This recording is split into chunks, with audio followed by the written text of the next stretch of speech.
I'm First Alert Meteorologist Trevor Gibbs on this Sunday, tracking another nice day, but cooling temperatures by the afternoon, and it's going to become breezy as well. And that's thanks to a strong cold front that'll be progressing across our area today. Thankfully, with little to no rainfall, no storm activity or anything like that, it's just going to bring us some sharply cooler temperatures, especially into tonight and through tomorrow. During the day, it will be much colder. Here's satellite and radar imagery this morning. You can see that front just to the north and west of the area. Ahead of it, there is some rainfall, but that's expected to largely, if not completely, dissipate before reaching our area. And then you'll see that shade of blue behind it. That's the freezing line plunging its way southward behind that Arctic cold front. For our local area today, though, plenty of sunshine this Sunday morning and warming temperatures into the low and mid 70s by the middle of the day today. So it's going to be a nice Sunday, but it is going to be cooling through the afternoon, and that will make the end of the Jags game cooler than the beginning, where it'll be in the upper 60s and low 70s.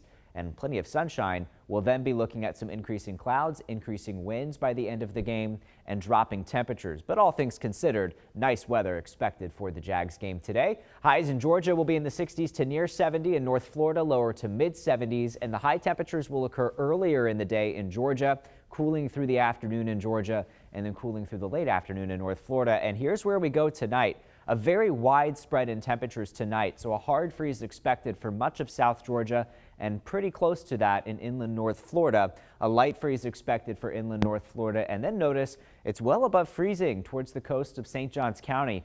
That's because we'll have onshore winds develop late tonight, and the ocean's just simply too warm. That's going to bring us temperatures that are much above freezing across our coastal areas. However, it's going to be windy for everybody, so even if you're in the 40s, well above freezing, it's going to feel much colder with gusty winds. And you'll see that here in that feels like forecast through tonight, and then by tomorrow morning. Notice here we are Monday, pausing the clock at around 7 o'clock in the morning. Feels like temperatures in the teens for South Georgia, 20s and 30s for much of North Florida, but still well above freezing towards the coastline.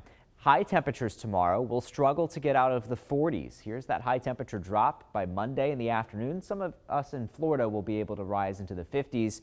Thankfully, it's a short-lived cold snap because we're already back into the upper 60s and lower 70s by Wednesday and Thursday. So this doesn't stick around long, but we will have a couple of cold mornings before rebounding back above average by the end of this week. Your 7-day forecast with your weekend always in view, featuring plenty of nice weather, but up and down temperature swings quite a bit over the next week. 70s today, 50s for highs tomorrow, back into the 60s for Tuesday. Could see a couple of showers at night Thursday into Friday. That's with another frontal system that'll be working through. At this point, doesn't look like any significant rainfall, and we stay pretty mild with high temperatures remaining in the 70s into next weekend.